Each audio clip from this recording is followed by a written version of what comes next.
Welcome, everybody. Thank you to yet another episode of Finding Your Music Mojo with me, Dawn from Two Hip Chicks, and Me, TC. TC from TKR VideoCentral.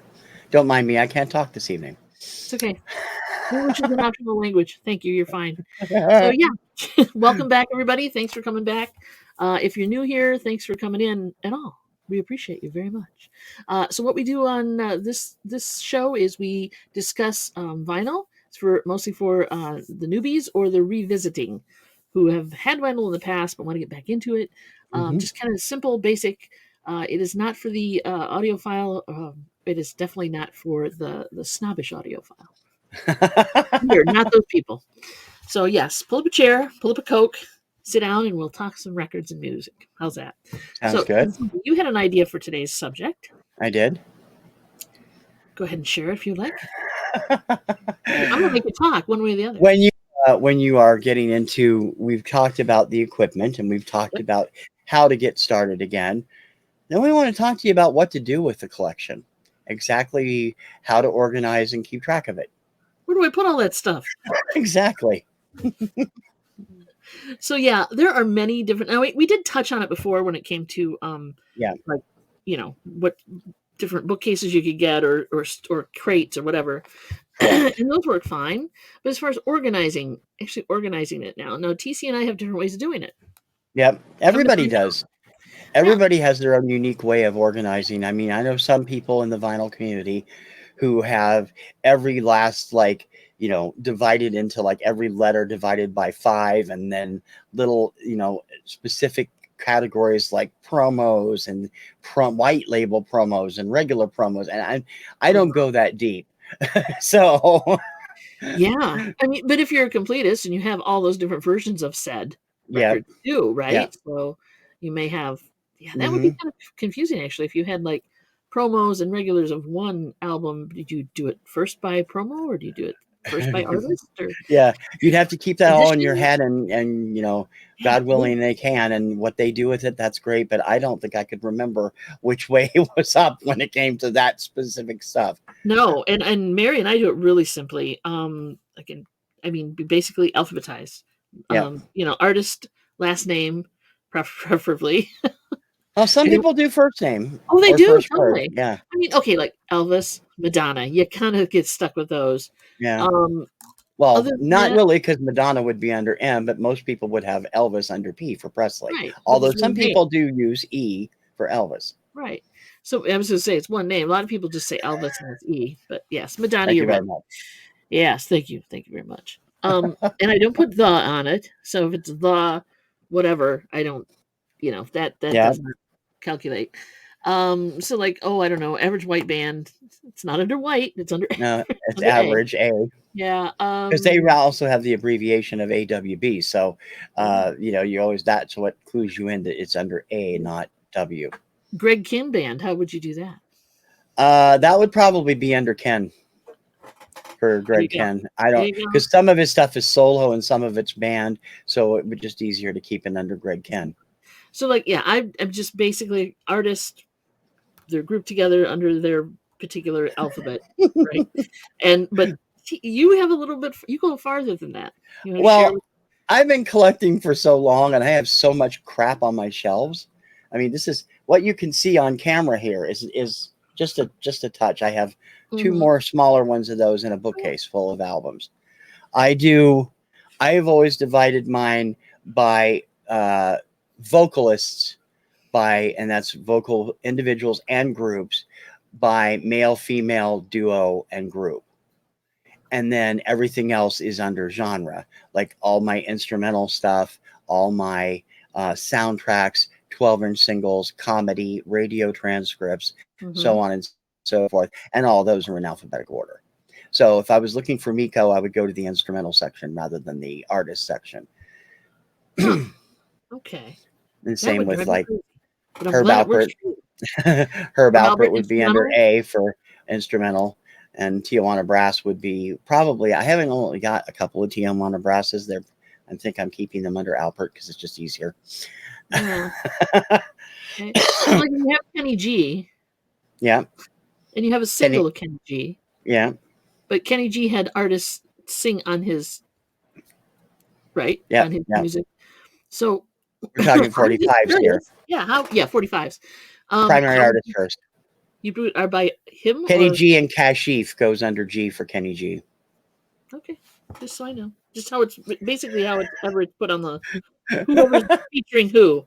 It's the Doesn't artist. everybody think that way? No, I guess not. That's not. No, they don't. I mean, I would have definitely be under Kenny G. Ron Haggerty, who's another great member of the vinyl community, alphabetizes by first letter on the group or artist.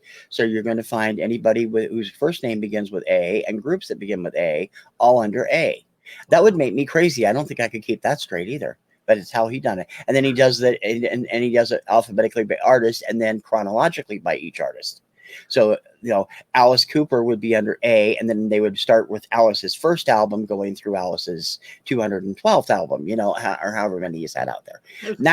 That's kind of, I mean, if you want to get that particular, that's on you, whatever is comfortable for you.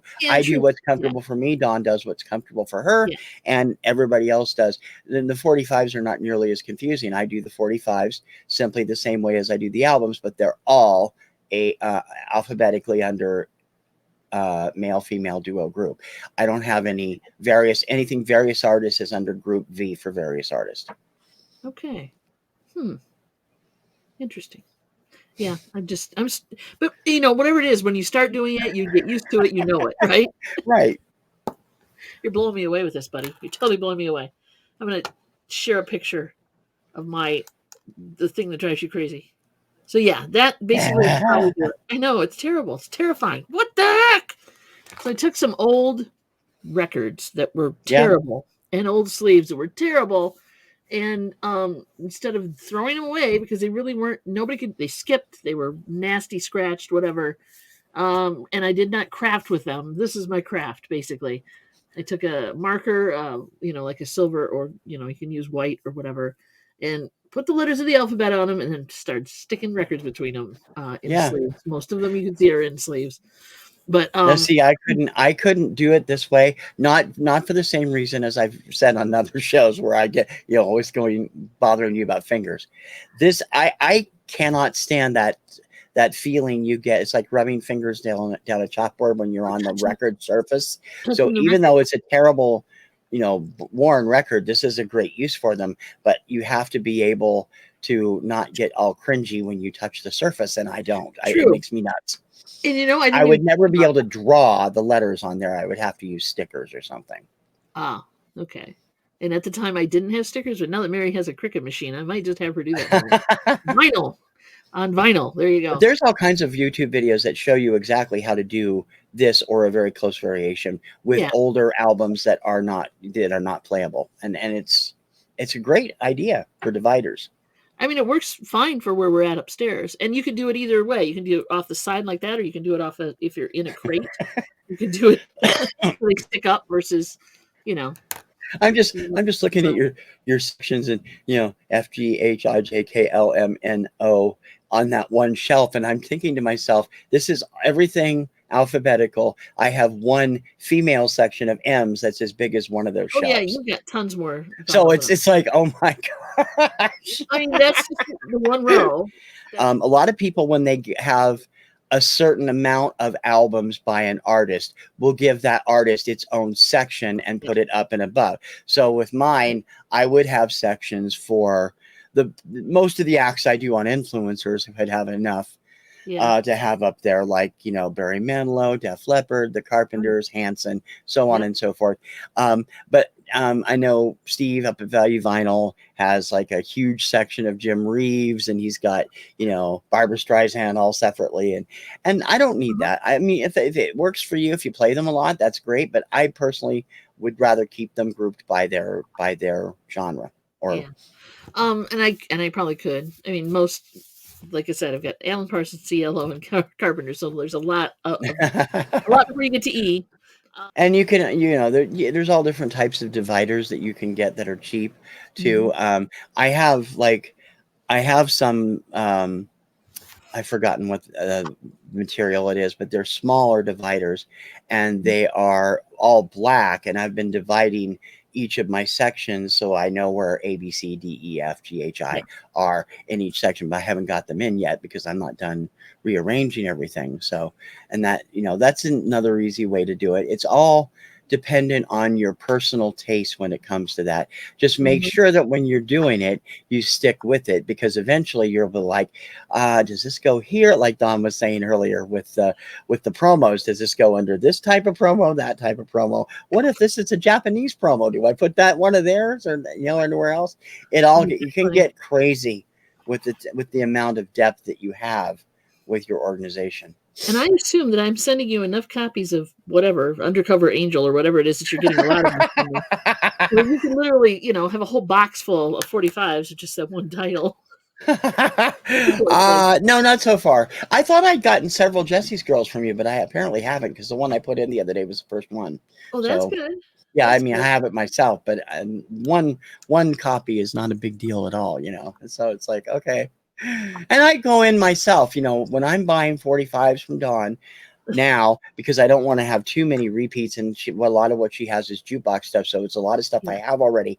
I will look for titles that I'm interested in having, and even if I have a few repeats in that batch, if there's 4 or 5 repeats out of 20, I don't mind. I can Yeah. find stuff that I don't have, and there's 1 or 2 titles that that I zero in on and say, I want that group, that lot for that single. Yeah. Which is what happened last time I bought singles from Dawn. She had 2 separate lots. One of them had Jerry Lee Lewis's Spodioti Drinking Wine, which Wow. I Yeah. did not have.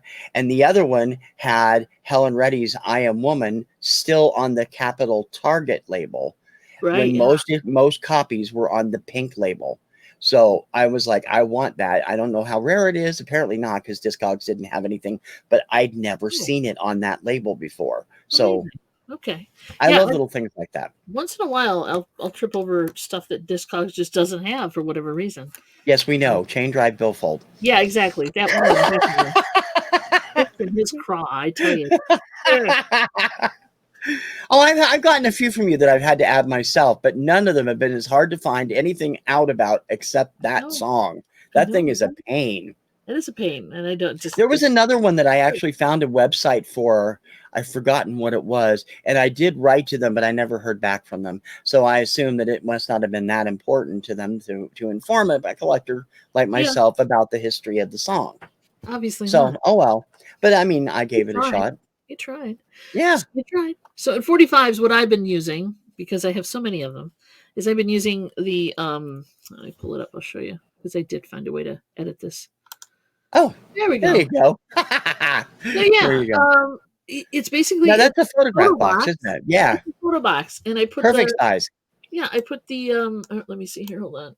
I put the bottom under or the top underneath it, right? That's reinforcing For it. That's excellent. reinforcement, and then Yep. I of course put the dividers in there. So and then all the 45s are in their own sleeves.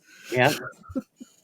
But yeah, and I'm that working worked on out it. well. Those photo boxes work really well. You cannot close them with 45s in them, but the trays Yeah. do work well. The tops work well to reinforce the bottoms, and they sit on the shelves nicely. So Yeah. and then I That's would a great solution when you're just starting out. When you have a yeah, collection my size, I've gone up to the nicer box. corrugated boxes that you can put in specially made drawers, because I have so much that I need the extra storage space. But something like that would work. I mean, that's the kind of stuff I had for years. Yeah, and it works fine. Yeah. I do find every once in a while as I go through 45s and I acquire more for myself that I have to do the shift, the rotate shift and put another box in place. But I know I that should have feeling a lot well, you lately. do, you do. And I should complain more about that, obviously. No. So yeah, I think those, and then of course CDs. There are many ways to. We don't keep the cases, and when it comes to CDs, um, we end up putting them on a hard drive. A lot of what we have digital Yeah. music is on hard drive, and then we end up storing them in basically, I want to say a case. That's what I did. Before we moved into this current house, I decided that the jewel cases were just taking up too much space. Now, I still have the empty jewel cases. I've never gotten rid of them. I should, because Yeah. I did take the booklet out, but I haven't taken the back artwork out of them, and I want to get all the artwork out before I get rid of them. Yeah, we But keep the artwork. I keep them in CD envelopes that are poly lined, and they're kept in the same like my albums, like my 45s, duo, Yep. our artist group, and that has a various artist section, and they're in little specially made CD boxes in my closet. I'll eventually be able to get to them. Oh, well, yeah, exactly. I mean, if you look at this picture, you can see exactly how buried that one is. Yeah. But yeah, they're in Now, little. are the boxes on top? Those are photos, right? Not CDs. No, the boxes on top actually are the paper inserts in this Oh, okay. Because I keep the artwork. insert inside the same envelope I had the CD in. So It has a tendency to like, do you keep the back cover too? I do keep the back cover. Yeah. Yeah, it has a tendency. Those folders didn't hold the back covers very well Yeah. without I don't keep the wrapping. back covers with them. I put Yeah. those So separately. all the artwork's on those boxes, and then the metal box is full of the little plastic hangy Yep. CD holders, basically, and they're numbered, and then they're on a spreadsheet in our computer. So there's that going for us. There we go. That's the next topic. Yeah, because that's the best way to figure out if you have something or not when it's something you don't have like in Discogs. If you have it there, that's great. Right. But if we started out wanting to find a song or something and play it on the computer, we'd have to make sure we had it. And Right. yeah. So Yeah. yeah, that's the next topic. Go. No, when you not that, but this is another thing. You said that you've ripped all your CDs to hard drives. I think most people have. I'm the same way. All of my CDs, as well as my wife's, are on the computer. Yep. What program do you use on the computer to keep track of where they are? Do you have a player? Do you use Windows Player, or do you use a separate one? We pretty much use a Windows Player to play them, so that hard drive is accessed. That's a library. Right. Those drives. Cool. Okay. Um, I have a program called what is my Music Bee? I use Music Bee. I discovered it a few years ago, and it's completely customizable for sorting and how you want to do. And it will also allow you to fix things that are wrong by accessing a number of different databases online, including Discogs. That's cool. That's cool. Yeah, I mean, we right now basically we're using what is it that comes with Windows? Yeah, what's it called? I know Windows Media Player. Yes, thank you. Windows Media And Player. there's also Groove Music, which is also Yeah, a Windows thing. I That one I don't like as well. It doesn't organize as well. We use that. I'm not happy with it. I would rather do what you've done, which is go with a little nicer, a little more complete, a little more customizable. Music Bee, I think if I'm not mistaken, I believe it's free. I'll send you a link. Thank you. Thank you. Because sometimes it's almost like you have way too much. Yeah. Right? Oh God, I have way too much. Exactly. I have over Not only 500 that, CDs on this thing. not So only that, but if you have multiple CDs, you may have a compilation of something that has an album track on it from something else that you already yeah, have that one. So it turns out in the way Windows Media Player goes, if you go by song title, you've got 14 versions of whatever. yeah, you can very easily. And it's kind of a pain in the butt. It's almost like it's too much. I never thought I'd say that, mind you.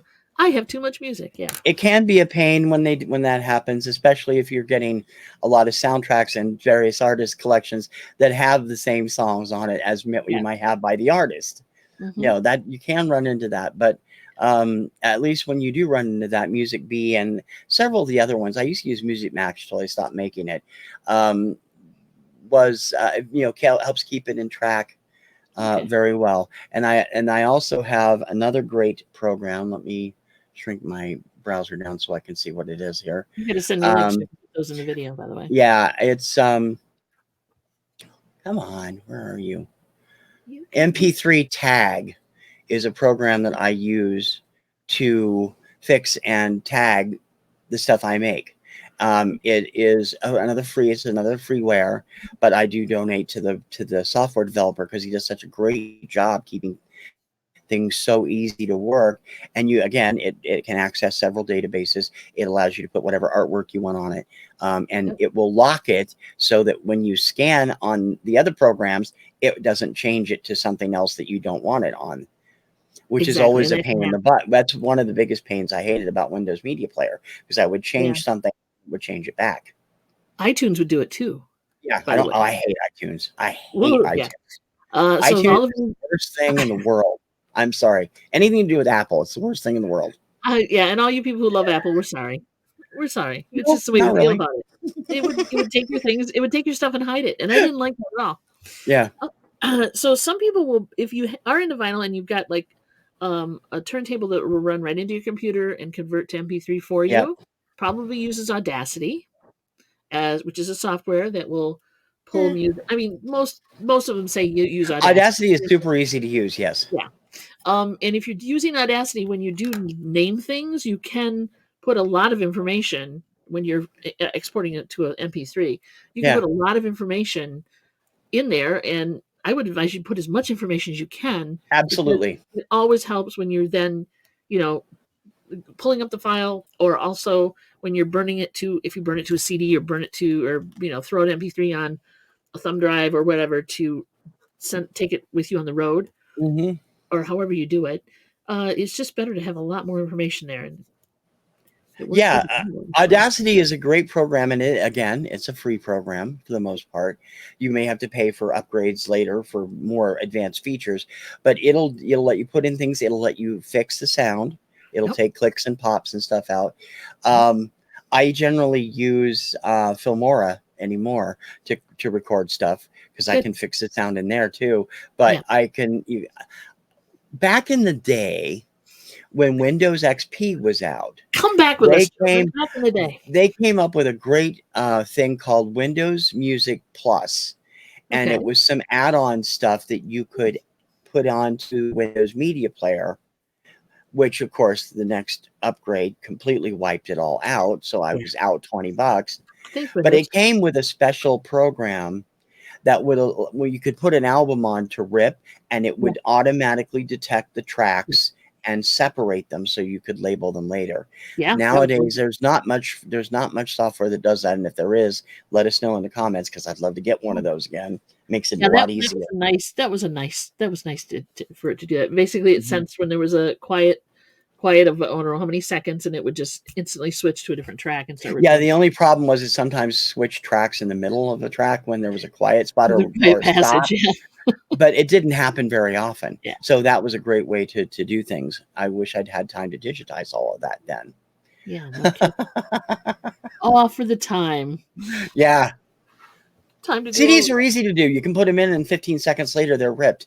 With albums, you got Right. to do it manually. Yeah. No kidding. On All the tapes too. collection I need to do Let us not manually. forget cassette tapes. Those also are the same way. You're pretty Yeah. much committed to the playtime.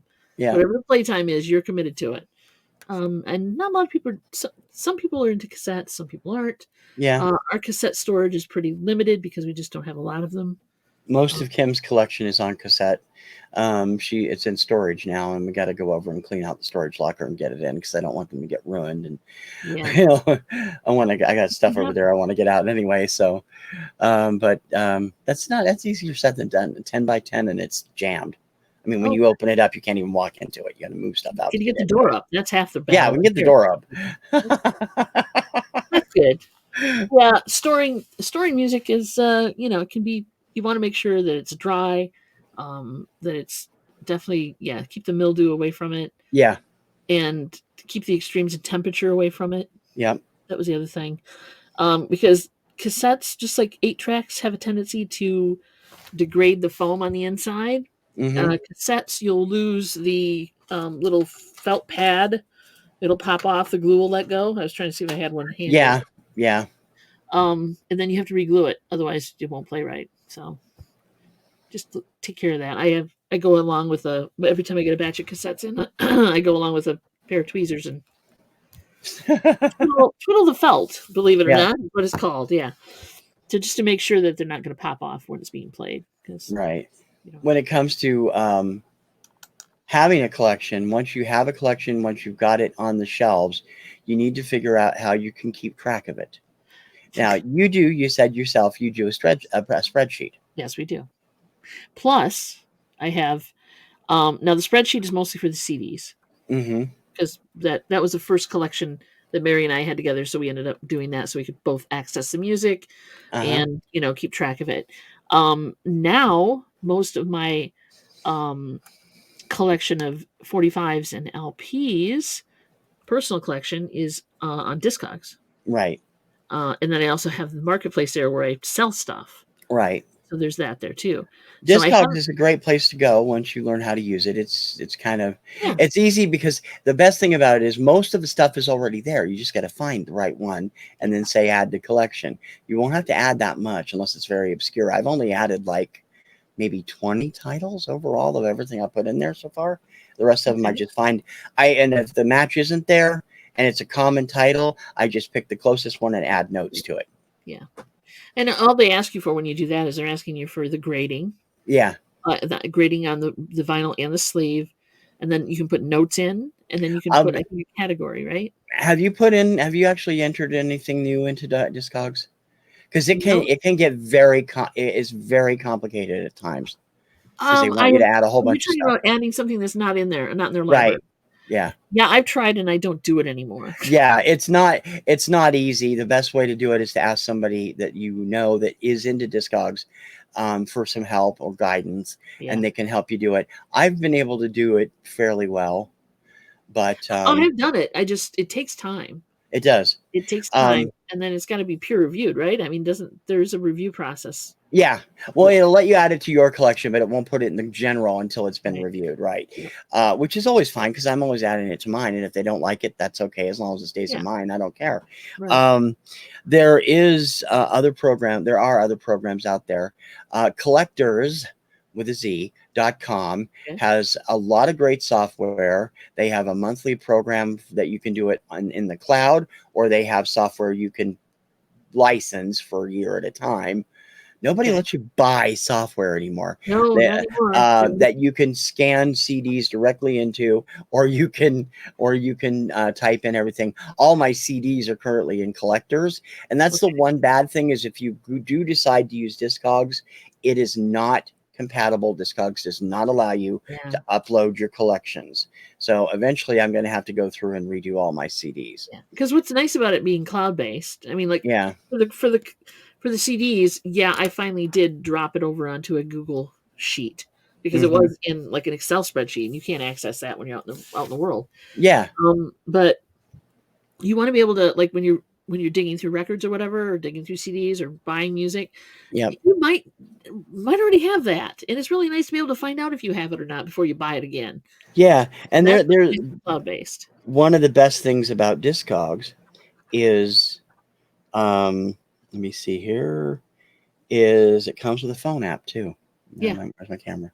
Yep. And I don't know if it's not picking up there. And you can get on there and you have access to all your collection instantly, as well as the worth price.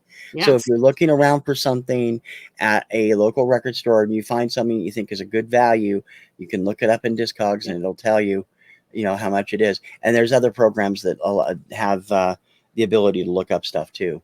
And also, while you're out another and nice about. feature in Discogs, the phone app is great, which is how I use that, is if you can create a wish list on there. Yep. And it will keep it for you. So, and then if something comes up that somebody's put up for sale and it's on your wish list, you will get a notice. I get one of those every day. I have so much stuff in my wish list, and sadly enough, a lot of it's only available overseas, and I'm not willing to pay the postage. I'll get a ton of things like, this person has 6 things you want. What do you mean he's from Norway? I can't afford the postage. It's that Eurovision addiction you have. That's the problem. No, actually, it's all American stuff, usually Teen Idol stuff. Yeah. What the heck? That's not fair. Yeah. Like the only good copy, a good copy of that, a still very rare album released during the run of the show by Marie McCormick and Chris Knight of the Brady Bunch, released a duet album, although they don't really duet with each other. It's them each singing songs. Oh, okay. You can't get that for less than maybe $100 here in America because it's very rare. If I find you can get it for 30 krona or whatever it is from Norway, but then it costs you $100 in postage. So what's the point? So, all you resellers out there, if you're out in the wild and you see that record, get a hold of TC. I mean, I did buy a brand new record on a recommendation of a Vinyl Club member from a band in Sweden. The gentleman was originally from the US, And surprisingly, it wasn't terribly expensive. It was only $28 with postage, and it got here in 10 days. I still haven't gotten things that I ordered from Canada almost 2 months ago. So I don't know. it becomes crazy. The postal system is crazy anymore. Absolutely. So thanks everybody for coming in. If you have any ideas or you do something different than we do, we'd love to hear about it and see, Leave nothing a like sharing. comment. Leave a comment, like the video if you did, don't like the video if you didn't, it's okay. But definitely I want you to go and subscribe to TC's channel because he's a very cool dude and he has great content. And you got to, if nothing else, you got to do that so you can see us in 2 weeks on his channel. There you go. Yeah, TC with a well, next night chair. will be on my channel. Yep. Next fortnight, it's on his channel for sure. Yeah. All right. Thank you very much, everybody, for coming. TC, you want to say anything? I hope you check out my channel, TKR VideoCentral. I got a lot of other stuff over there, including daily obscurias, weekly special shows, and a lot of product I buy from Dawn there. I am in a lot of his videos. Let's put it that way for sure. Mary and I both. Yeah. Oh, why? It just happens. Just happens. Thanks, everybody. Have a great day, and we'll talk to you later. Bye. Ciao, baby.